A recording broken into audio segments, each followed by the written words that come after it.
There is a terrifying moment in life where you look around the room, check your phone, and realize no one is coming to save you. From childhood, we are conditioned to believe that progress is a collective effort. We are told that group projects, our religious congregations, and professional networks are the only way to move up. But every hand that lifts you up expects something in return. That support functions like debt, granting others a vote in a vision they didn't create. By reaching for a safety net, you are essentially trading your autonomy for the comfort of a crowd. Niccolo Machiavelli advised leaders to discard auxiliary forces. A true strategist relies exclusively on what is within their own direct control, rather than leaning on the volatile loyalty of others. Operating without a support network acts as a deliberate filter. It removes the slow pace of committee decisions and the friction of managing people who are committed to misunderstanding your goals. Waiting for a cheer from the crowd is a form of begging. If you need validation to keep working, you are signaling that your internal drive is insufficient. Respect isn't found by asking for it. It is commanded through the results you produce while everyone else is watching from the sidelines. To survive the quiet, you have to grieve the life you thought you'd have. You hold a psychological funeral for the version of you that needed permission, making space for a self-reliant operator to take over. If no one helped you rise, no one possesses the leverage to pull you down. Building the structure entirely alone means you retain absolute ownership of the results. This requires entering the ghost phase. You take a vow of silence regarding your ambitions.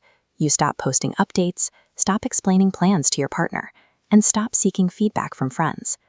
Talking about a goal triggers a premature dopamine release. It tricks the brain into feeling achievement before the work is done, bleeding out your motivation. But by refusing to speak, you seal off the leak. The unspoken ambition is forced back into your system, creating a physical pressure that drives you to work at 2 a.m. while others sleep. Supported people run on light energy, inspiration, joy, and collaboration. When you are isolated, you have to learn to run on a more stable, high-octane fuel. Cold, calculated defiance. Carl Jung identified this reservoir as the shadow, the parts of the psyche containing our aggression, envy, and pride. While society suppresses these traits, they are essential tools for anyone trying to survive in a void. This fuel is generated through sublimation. Instead of numbing the pain of being alone, you channel that frustration directly into your output, using your isolation as a catalyst for production. Michael Jordan was a master of this. He famously manufactured slights and invented fake insults from his opponents, using that fabricated disrespect to summon the level of rage needed to achieve total dominance on the court. You create a reflex where every unanswered text, smirk, and moment of doubt is placed into a mental furnace, instantly powering your next work session. Inspiration is fickle. It disappears when things get difficult. But pride and spite are loyal. They provide the consistent heat necessary to move forward when there is no one else to push you. Without a boss or a team checking your progress, absolute freedom is dangerous.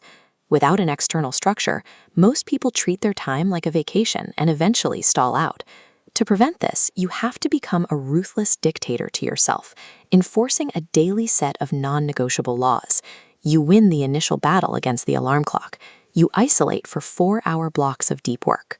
And you cut out the noise of news and social media, feeding your mind only technical strategy and philosophy. Because you lack the safety rails of a standard job, you have to build an internal structure of iron to replace them.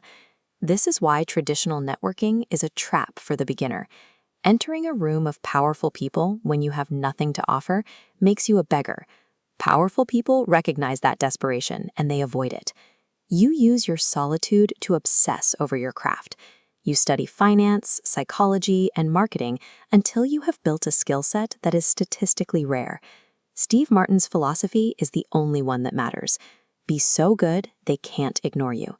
When you reach that level, you stop chasing connections and start attracting them.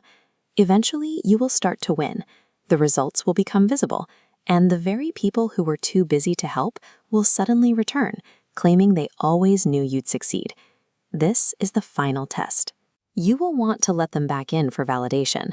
Instead, you treat them with polite indifference. maintaining a clear barrier between your life and their conditional support. Since you carried every stone to the peak yourself, there is no one to thank and no one to pay back.